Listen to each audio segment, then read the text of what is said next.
At Crimson Lights, Summer tells Kyle she was just about to call him. Her mom has been found. You're not even going to believe it.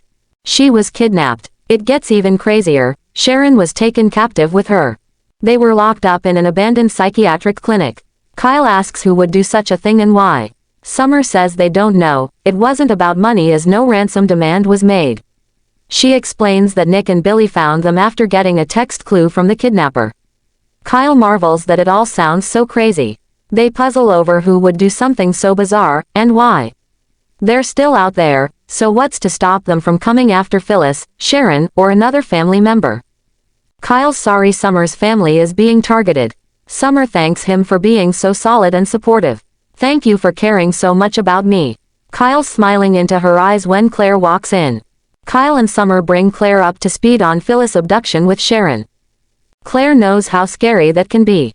Summer sighs that it's been one thing or another. One psychopath after another attacks her family. She's sure this had more to do with Sharon than her mother. Kyle reminds her they don't know the motive. Summer's glad they spoke to Harrison about it when they did. A kid at school told him his grandma might never come back. It just happened this morning. Luckily, they'd prepared him. Claire is glad Summer came to get Kyle when she did. Summer's glad she approves. Claire assures her cousin that the evening still worked out for her and Kyle. It was a win-win for everyone. Summer fixes a coffee with a glum look as Kyle and Claire make plans to have dinner later and kiss. Claire says goodbye and she's glad her mother is back, and then leaves. Summer asks Kyle for lunch. They can talk about how wonderful their son is for an hour or two. Kyle smiles. At Society, Holden spots Audra and teases her about being glued to her phone. She snarks, "Aren't you supposed to be back in Los Angeles?" His flight was cancelled due to weather. She's glad the delay had nothing to do with her. If he said it didn't, he'd be lying. Knowing he'd be stuck here for a while made him think of her. Audra reminds him that their past is just that, the past. Holden reminds her she promised to be a friend. Audra says it will never be more than that. He can't rekindle something between them. Holden insists he has nothing but respect for her connection with Nate, unlike how he felt about Tucker. He asks why she keeps pushing him away, yet accepts invitations for coffee. She's sending mixed messages. Audra sighs. He's right. There's something I need to come clean about. Audra tells Holden that Nate saw his message and returned the text saying, "You've got one," when he asked to have her as a friend. Holden asks why Nate would do that. Audra can only imagine he was trying to prove he wasn't jealous. Holden asks what she would have said if Nate hadn't spoken for her. Audra's not sure. She's not opposed to having a friendship with him, but she can't trust him not to take advantage of the situation. Holden gives her his word. Audra's still skeptical. Holden asks her to have lunch with him. Audra claims she's waiting for Nate. Holden says that's perfect. He won't mind if he stays and joins her for lunch. Audra chides that he's pushing his luck. He grins. At Nate's place, Lily is close to signing a new artist. Devin notes she's moving into his side of the business. She will let them know more details when the ink dries. Devin's glad she came on board. Lily also has news about a big tour.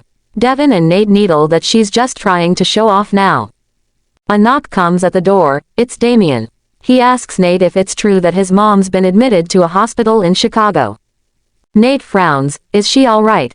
Damian hopes there's no cause for alarm. All he knows is she was admitted. She said something about a new experimental treatment. Nate's taken aback. The last he heard she was waiting to hear if she was a viable candidate. Damian thinks he's out of the loop. Nate checks his phone and learns that Amy and Dr. Kelly both tried to reach him. He steps out to call back. Damian apologizes to Lily and Devin for interrupting their meeting. He wonders why they had to admit his mother so quickly. Devin thinks it's good they're not wasting time. Damian admits he's nervous. What if something goes wrong? Damian says he's been through this before, losing a parent too soon. It's traumatizing. Lily tells him she and Devin have been through it too. They understand. Devin thinks Amy felt confident enough to consent to the treatment. Nate appears and says that's right. They're treating her and monitoring her for a reaction. Dr. Kelly thought it best to start the protocol right away. Damian worries they're rushing Amy into this, but Nate says she's in the best possible hands. Damian worries about not being there with her. He'd like to try and get there before it begins. Nate feels she'd love to have him by her side. He suggests they both go to Chicago so they can be there before she's released. Damian thinks that's a great idea. Lily and Devin assure Nate they can cover for him while he's gone. Damian tells them it means a lot that his brother can be there with him. Nate announces he'll have to let Audra know he can't make it for lunch because he's going to Chicago with his brother. At society, Holden tries to coax Audra into another drink and she informs him he's trying too hard and won't be having lunch with her and Nate. Just then, Nate calls and updates her that he and Damian are going to Chicago. She knows Amy will love having them both there and asks him to give the woman her love. She disconnects and Holden muses, "It looks like you're free after all." At Nate's place, Devin asks Damian how he likes Genoa City so far. He finds it charming. It's hard not to fall in love with the people. Lily's sure it's far from the glamour of LA. Damian chuckles. Clearly, she doesn't know much about his life there. Talk turns to Amy having lived there years ago. Damian wonders why she left or didn't come back to stay. It feels like a good fit for her. Devin thinks he should ask her. After their father passed, there were a ton of questions they'd have liked to have had the opportunity to ask. Damian is focused on her health for now. Nate appears with a bag and Lily and Devin leave. Damian asks Nate if they can stop by the club so he can get a bag too. Nate says of course. Damian shakes his hand and thanks him for everything. Nate smiles. At society, Audra and Holden move to a table and he pushes her again to have another drink. She resists and he muses about the fun-loving Audra from LA. She says that version of her doesn't exist anymore. Holden doesn't believe her. Audra doesn't care. Holden reminds her of their boozy lunches at El Coyote. Audra groans and complains about him ordering margaritas by the pitcher.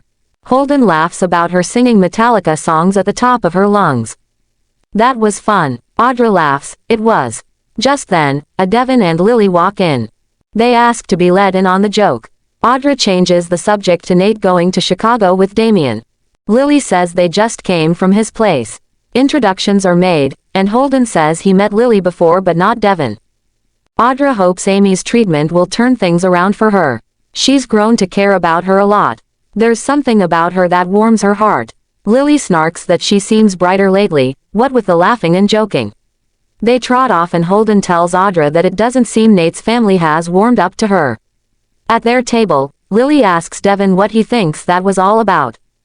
Kyle and Summer walk into the GCAC and immediately encounter Victor, who greets his beautiful granddaughter and says hello to Kyle. He asks why the two of them are together. Summer says Claire bailed on lunch with Kyle so she took him for a mercy meal. Victor asks Kyle how things are going at Jabot. Kyle says things are going very well. He and Summer head to their table, but Kyle walks back. There's no way he's happy things are going well between him and his dad at Jabot. Why is he asking about Jabot? What are you really trying to find out? He obviously wants to know if there's trouble brewing between him and Jack. What is this obsession you have with my family? Why can't he just move on? Victor claims he's forgotten about all of them and tells him to have a nice day. In the dining room, Kyle complains to Summer that there's an ulterior motive behind Victor's every move. Summer concedes that he'd love to hear about any new tension in the Abbott household. She thinks it's mostly to do with his hatred of Jack, but she's sure Claire is a part of it now too. Kyle wonders why he cares if he and Claire are together. Summer admits, "I think my grandpa thinks you and I should get back together." Kyle asks if he really thinks he can push them back together. Summer says they both know how much he values family. Meddling is what he does. He believes he's the puppet master and can dictate everyone's lives. Kyle asks why he'd want them together. Summer says he made a point of reminding her they share a child. She's not advocating for this, just interpreting what her grandfather thinks. Kyle is sure she's right, but finds it unfair for him to put Claire in this position. In the foyer, Nate lets Damian know that he left Amy a voicemail. Damian thanks him again for all he's done. Now, they just need the treatment to work its magic. Nate knows this hasn't been easy for Damian, but it might have a happier ending than any of them could have imagined. Damian would like that. Nate claps his shoulder, have faith. At society, Devin tells Lily not to read too much into Audra and Holden's lunch. They knew each other in LA. Nate doesn't need them interfering. Lily thinks this new scenario is coming into Nate's life from all sides. She worries it's an ambush and senses there's a lot more to the story than what Damian and Holden are telling them.